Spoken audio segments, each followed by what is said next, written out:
That's why I try to give you some advice, Conor McGregor.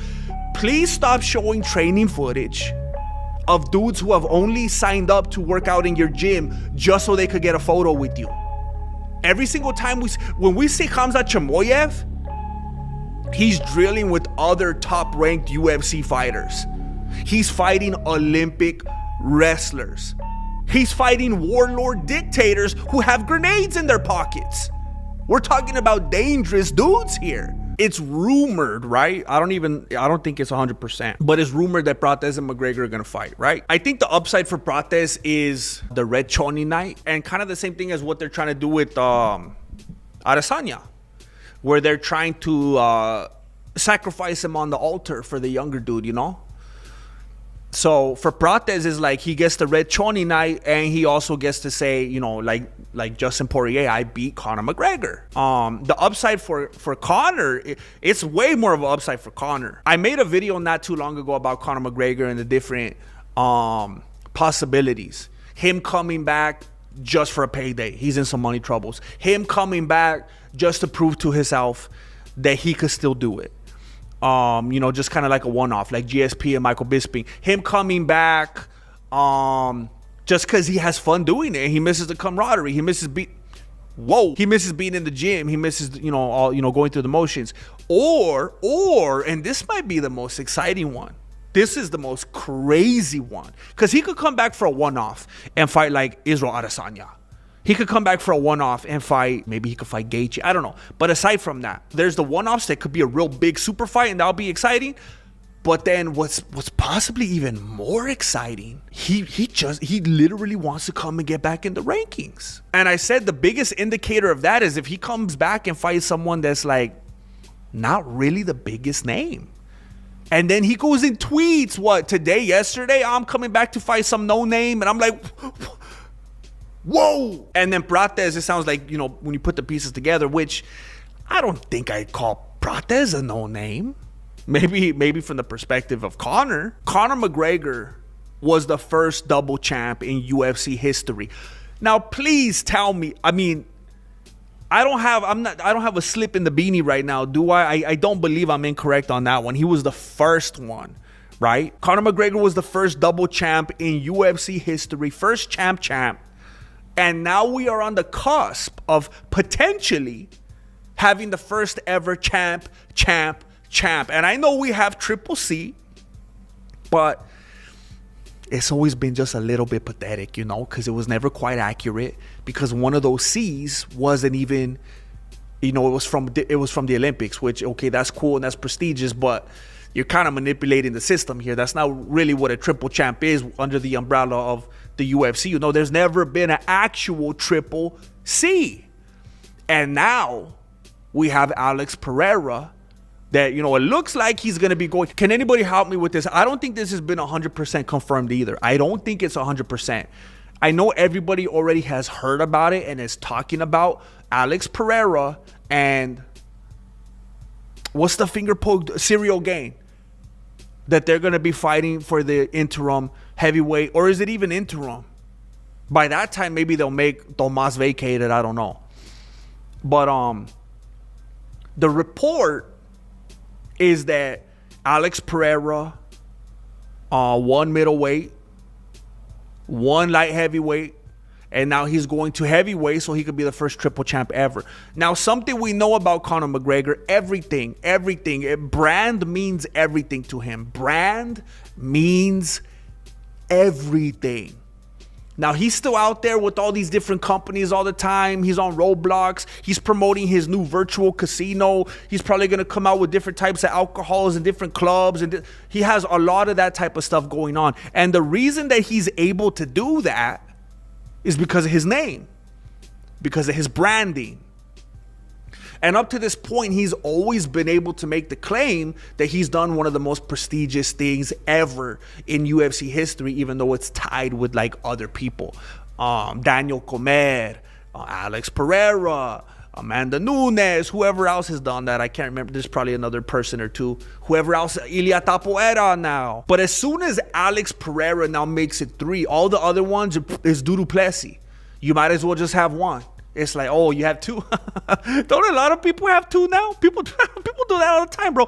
I got three. Chama. If he would have come back for a super fight, if he would have came back and fought Adesanya, if he would have came back and fought Nate Diaz, and for a while I thought, oh snap, we're actually going to see that big brother fight. We're actually going to see him come in here and avenge his brother. I thought we were going to get, for a little moment in time, I thought maybe we would get Conor McGregor and Nick Diaz. At this point, it would probably have to be Conor McGregor versus both the Diaz brothers. I feel like they're both kind of missing something at this point, you know? If Conor would have came back and done some kind of a fight like that, then it'd be like, all right, it's a money fight, whatever. He's going to come back every once in a while like Mayweather and do something like that. But then when it came out, and again, I said this before, whatever, Mexican Nostradamus, you know, it's not a big deal. We don't got to talk about that right now. When I said weeks ago, here's another trajectory it could be, and I worded it, if it's some kind of a no-name, if it's some kind of someone that's not like number one, that's not holding a strap, this dude might be trying to get back into the game. This might be Jordan on the Wizards. He's coming back, love of the game. He wants to do this thing again. He's married now. He put a ring on it. Devlin's moving different now. Devlin put that ring on his finger. She's acting different now. Hey, bring the trash in, homie. She's letting him know what's what. He's like, hey, I gotta get out the house, man. I need some breathing room. Conor McGregor is struggling for breath more than me and my deviated septum. Conor McGregor is struggling for breath more than me and these mouth breathers in the chat. He needs to get out the house. So he's not just doing a one-off. He's trying to stay out the house. He's trying to spend some time at the PI. He's trying to go to Abu Dhabi. He's trying to go to España. He'll even go to Mexico, even under these circumstances right now. So he's like, I'm going to fight a no-name guy, which again, from his perspective, Prates is maybe a no-name guy. Prates is currently ranked number 5. Now, it's easy for us to make fun of Conor McGregor and take him light and do the memes and the whole thing because of the last outings that we saw. He lost to Justin Poirier. Doctor stoppage! He lost to Poirier again before that, which was an actual, like, that was a real TKO with punches. He lost before that. He lost any respect that he had with his fans and with the general public. He lost because, you know, he won a fight that he lost. Shoot. My microphone just took a bigger dive than Cowboy Cerrone. That was fortuitous timing. He lost that fight as far as, you know, the public is confirmed when Cowboy Cerrone took a dive. He lost before that to Khabib Nurmagomedov. So essentially he's lost 4 in a row. He lost to Floyd Mayweather. So he's lost his last 5 fights. So it's easy for us to look at that. It's easy for us to look at Roadhouse. It's easy for us to see him all coked up and stuff like that on his Instagram and all the crazy shenanigans, everything. He's teeping ladies. He's teeping overweight ladies off of his canoe. It's easy for us to look at all of that and say he's out of his mind. This dude's flipped his beanie. He's not the same. He's half the man he used to be, even though he's way bigger now. He's thick. So a lot of people are saying he's not going to be the same. He's going to be slower. And it doesn't help Conor McGregor. It does not help you. And I know I'm speaking as if I'm his advocate right now because in a sense, I am. Because I want him to come back. He's good for the sport. I know some people like to focus on his extracurricular activities, on his intramural activities, on his criminal history and stuff like that. But as Joe Rogan says about John Jones, what do we expect from these brutes, from these fighters, from these cavemen, from these barbarians? I don't really expect them to be mild-mannered accountants, you know? I expect them to be a little wacko-doodle-doo, you know? And that's what Conor McGregor is. That's what John Jones is. And let me tell you something. I'd rather watch Conor McGregor and John Jones fight in the octagon than Magnus Carlsen. I'd rather watch John Jones and Conor McGregor in the octagon than Bill Nye the Science Guy. I don't need a well-adjusted, well-read, mild-mannered dude in the octagon. I need a psychopath. That's what I need. That's what I demand. That's what I advocate for. And that's why I try to give you some advice, Conor McGregor. Please stop showing training footage of dudes who have only signed up to work out in your gym just so they could get a photo with you. Every single time when we see Khamzat Chimaev, he's drilling with other top-ranked UFC fighters. He's fighting Olympic wrestlers. He's fighting warlord dictators who have grenades in their pockets.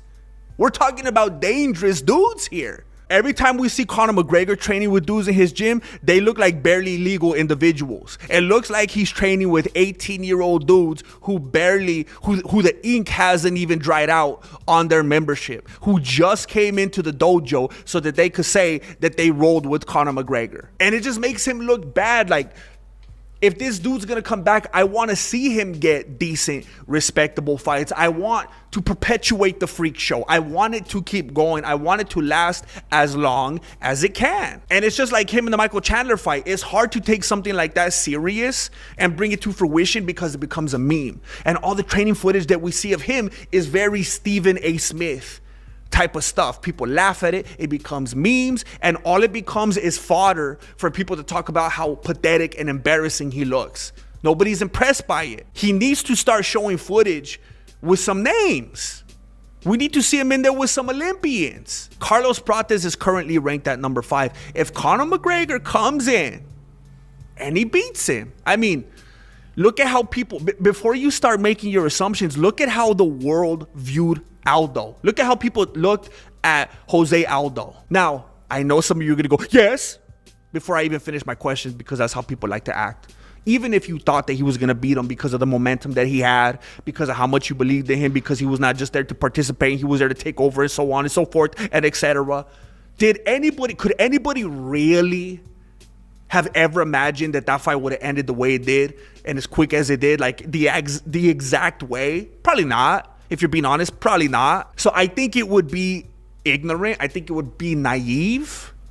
I think it would be dishonest to claim that we think he has no chance against Prates. Look at who Jose Aldo was and the legacy of that dude, and how he was winning for years, and just a solid dude. And look at what he did. Anything could happen. Even if we're just talking about a puncher's chance, this is a dude who happens to have that puncher's chance more often than not. Like, I know somebody personally. I have a relative that goes to the casino pretty often, and they win a lot of money. A lot of the time. I don't know how they do it. It's like some mentalist type stuff. I don't know how they pull it off. And I know other people that go and they're about to take their own lives because they can't make any money. This is a dude that happens to consistently capture that puncher's chance type of moment. And I think we're crazy to say it's impossible. He can't do it against Prates. It's possible. If he beats Prates, now let me remind you of something. I was talking about this not that long ago and I couldn't remember off the beanie. I think it was Diego Lopez. I remember it was either Lopez or Paddy Pimblett, because I was breaking down and doing the MMA long division on both of those fights so close back to back. I couldn't remember which one it was. I think it was Lopez. He was ranked number 12. And then I think it was Brian Ortega he beat. He was ranked number 12. I think. If you guys want, you could go back and correct me. If you want to look up that fight and see when Bruce Buffer announced them, who was ranked what, or it would have had to be the fight before that. I'm pretty sure he was ranked number 12. And then I think it would be in that fight. He beat Brian Ortega. And then he jumped to like number 5 or 4. And what that shows you is, again, let's get to this checkpoint real quick. We all already know. It's been told to us, it's been repeated to us, and we've had powwows about it internally. Rankings don't matter. UFC rankings, UFC prankings. It doesn't mean a thing. And it seems as though it's just manipulated to fit the narrative when and where the UFC wants it to.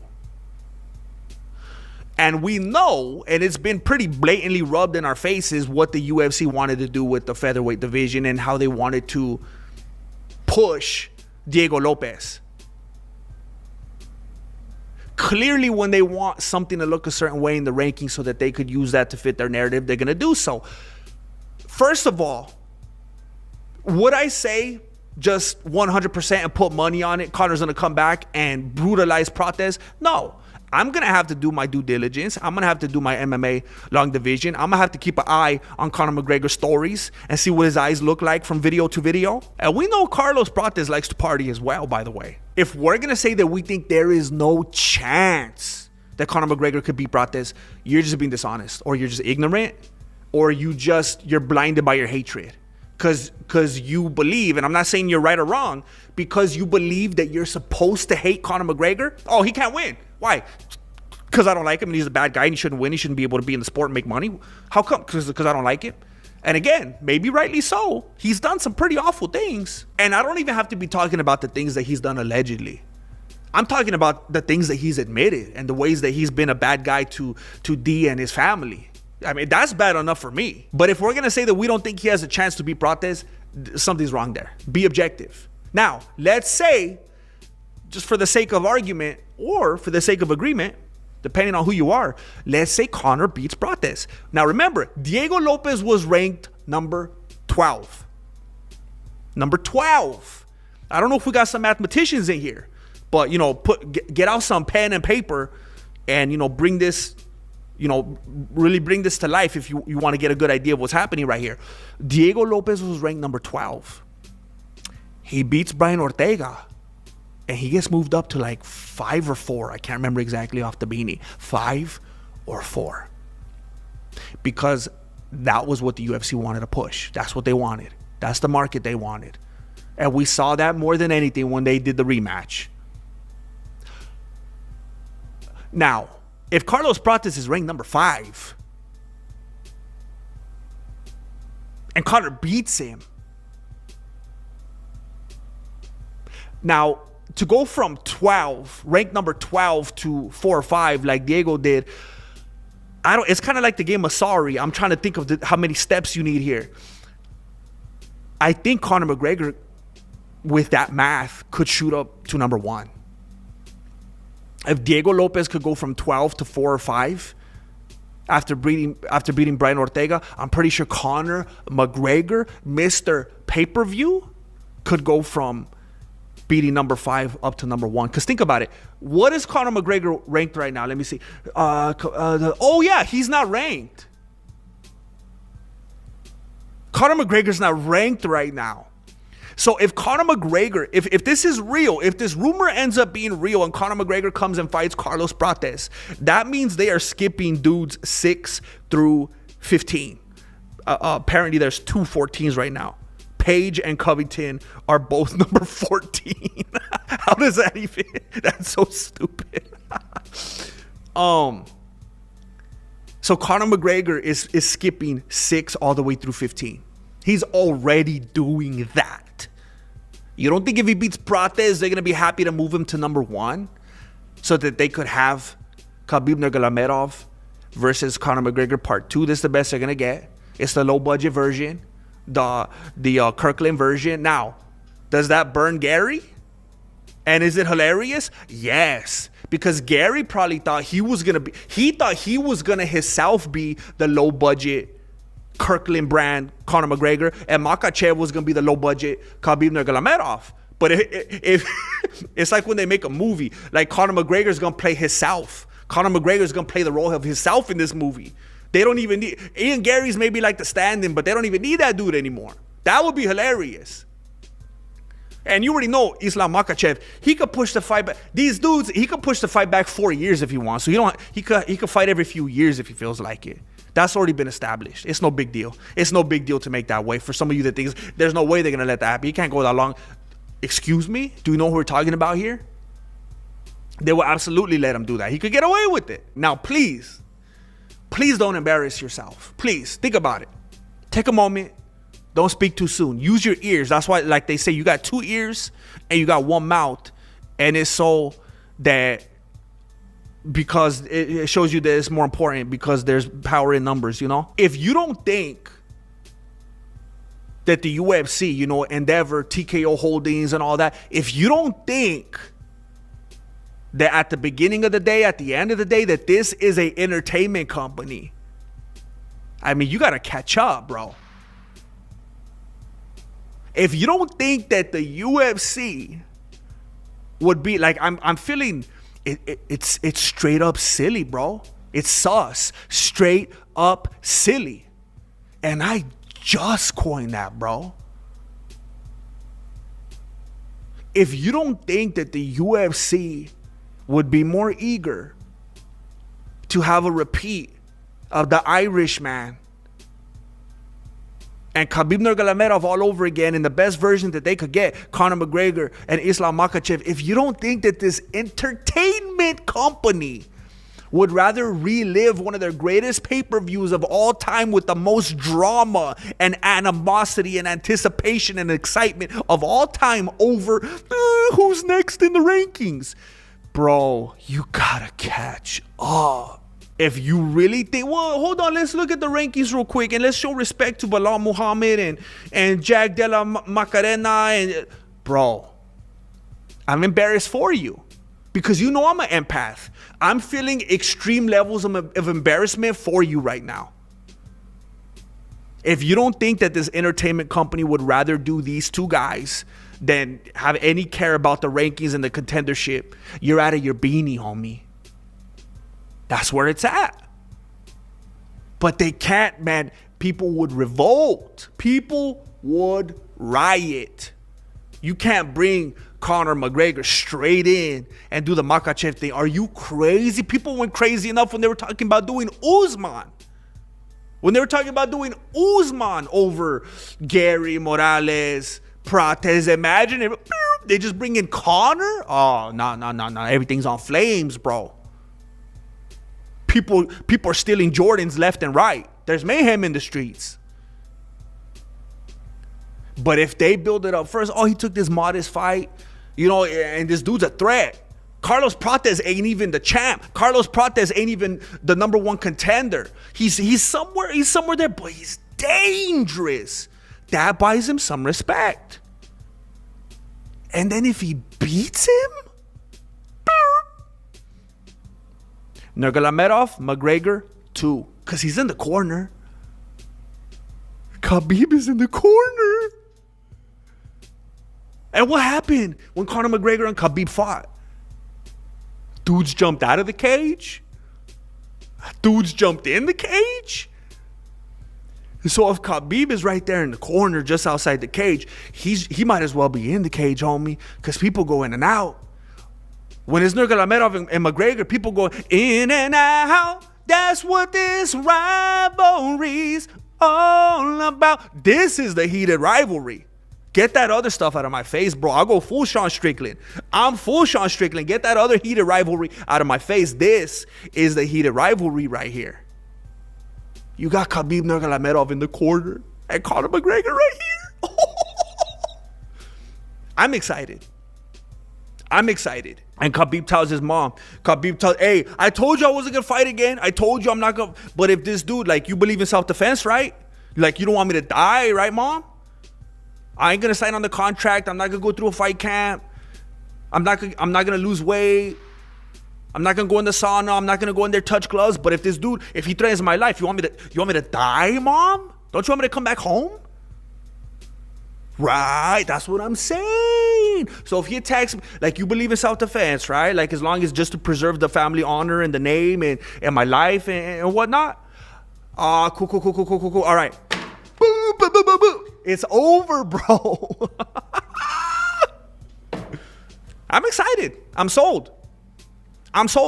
If there were still pay-per-views, I'd buy them. I'm so excited, I might go to Canada where they're still doing pay-per-view just to buy it, just to show my support and how excited I am.